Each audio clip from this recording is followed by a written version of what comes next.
Hello there. Thank you for connecting with us on this platform.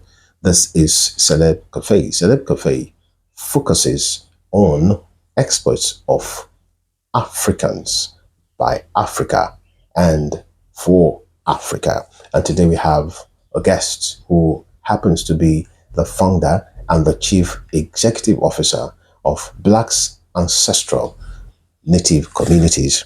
He's also a certified lifestyle instructor and a tourism magnate. He's Dr. Chibuzo Onyema. Welcome to this program. Thank you for having me.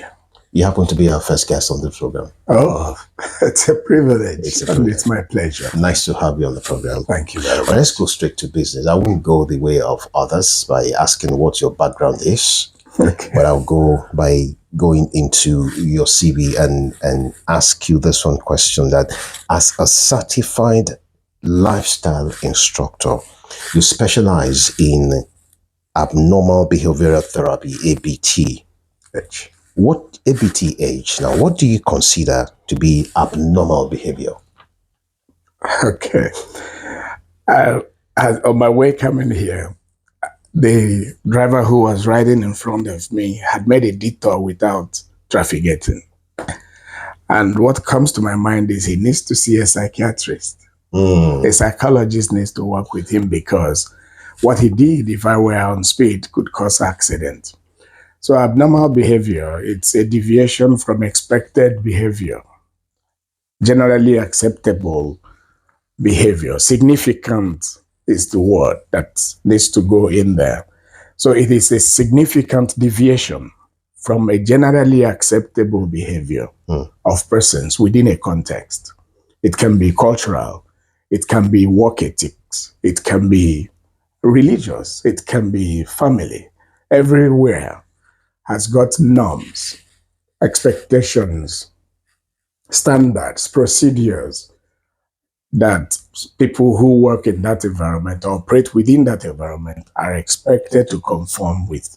And so once there is a significant deviation from that expectation, it becomes abnormal behavior. So abnormal behavior cuts across all the facets of life. Oh, yes. And that's why a psychologist should be found in everywhere, because there is hardly, wherever there are individuals, there should be a psychologist. Now, as a counseling psychologist, for instance, why is it that people are predisposed to behaving abnormally? What explanation do you have for that as a psychologist? It's mental health issues. It's breakdown in mental health structure.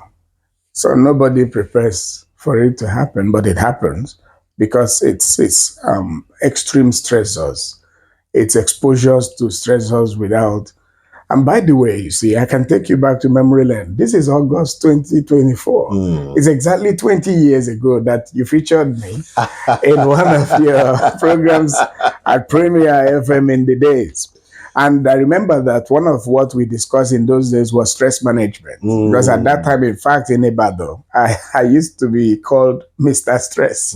I told them I'd rather be called anti-stress than Mr. Stress. Because you see, if I'm anti-stress, then it's healing. That when I come in, those who are dealing with issues of extreme stress will begin to get solutions. And so what leads to abnormal behavior can be overdose of stress.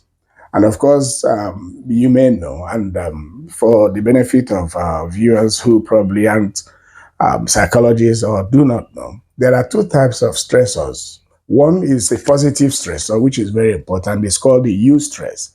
That's the stress that everyone exposes himself to and is healthy. That's the one that jolts you to doing what you ought to do.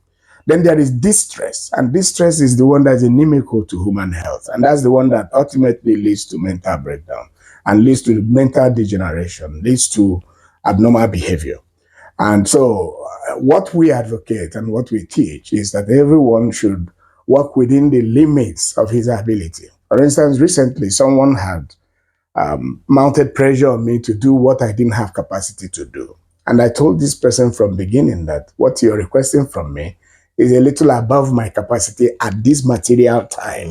If you give me time, I might figure out how to contain it within my ability, because everyone should know his abilities. You should be able to know whether it is financial disposition, whether it is intellectual ability, whether it is strength and vigor, whatever it is. You cannot expose me to stressors because I have trained myself to work within my abilities. And so once you're trying to push me above my quotient, I'll tell you that you are going to stress me out. So people should also learn how to work on their negative stressors. So people behave abnormally when they cross their personal limits. Exactly. That's the point. So once you go above it, your entire system, and that's why you find somebody who was ordinarily very peaceful begin to yell, begin to act in manners that suggest that this person doesn't like you again, or doesn't even like his or her working environment. It's because this person has crossed the limits that she was supposed to cross, and then reacts in a way that would be abnormal.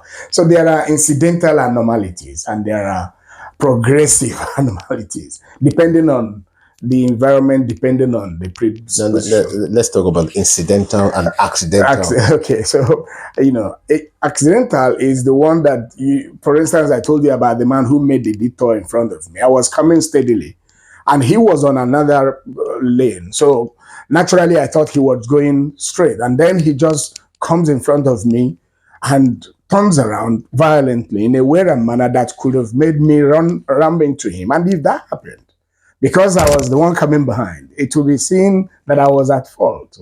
So my reaction, if I have not trained myself to know that you don't shout on top of your voice at someone because it doesn't give any result, the man would not hear you even. And that's what you find regularly and easily on the street.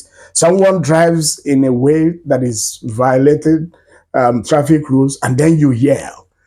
Each time you yell, you release adrenaline. That is accidental. It's also, you can even liken it to incidental because you didn't plan to. You didn't know you would, but it happens.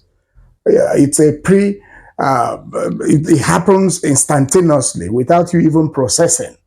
And you see people cursing out in situations like that. Hey, are you okay? Are you mad? And things like that. And so you keep your calm. First of all is protect yourself. So your default mode at all time is protect yourself. Shield yourself from these exposures to stressors. So that man does that. What do I do next? I halt my own car because I have control of the movement of my vehicle because I'm the one driving it.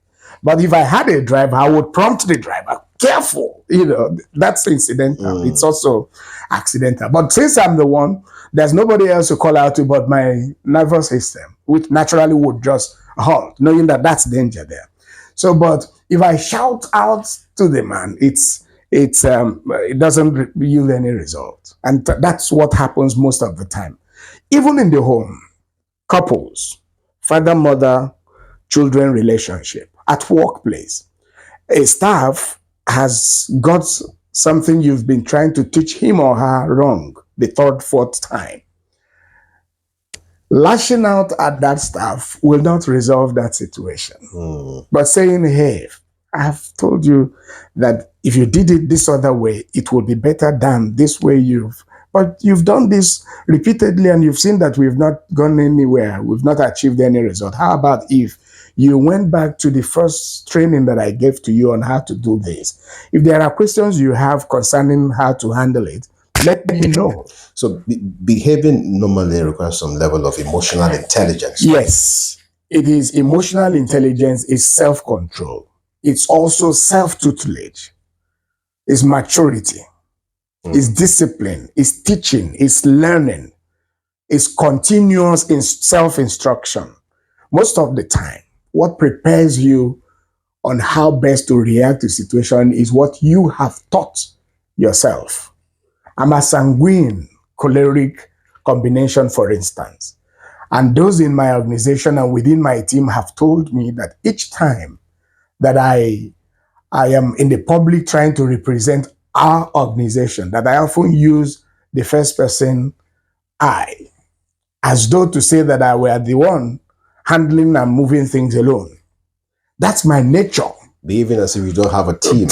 So when you make such pronouncements, even in marriage, your wife and you, or your husband and yourself, have taken a decision that became progressive, and people are thanking, or maybe you built a house as a couple, and friends come and say, "What a beautiful house! Oh, Dr. Onyema, you built a beautiful house." They begin to suggest that you did. But the you there, you should naturally know it's yourself and your spouse. You say, "Oh yeah, we did." It is you now who should correct it. But then if you say, "Well, you see, when I wanted to begin, I didn't have the funds. I had to go. I did," that's excluding your spouse. And it may result in an abnormal behavior. Of course. Either from the wife or from the husband. There's no spouse that can sit or stand and stay listening to such self-praise without acknowledging that she has made contribution. Even if it's not monetary, there is the psychological encouragement that you get from a spouse. True. So you must always carry the team. So that's, abnormal, you can look at an entire aspect of abnormal behavior, and then you begin to appreciate that indeed it's a very huge and large area of interest that now as a professional psychologist, are there strategies for dealing with abnormal behaviors? Oh, certainly. That's of course why you have in every human resource department there should be the psychologist desk. And the psychologist desk is one where people are taught how to relate, interpersonal relationship within the organization. And that's because intentionality is required in teaching and in educating, in creating awareness on how to deal with issues of abnormal behavior.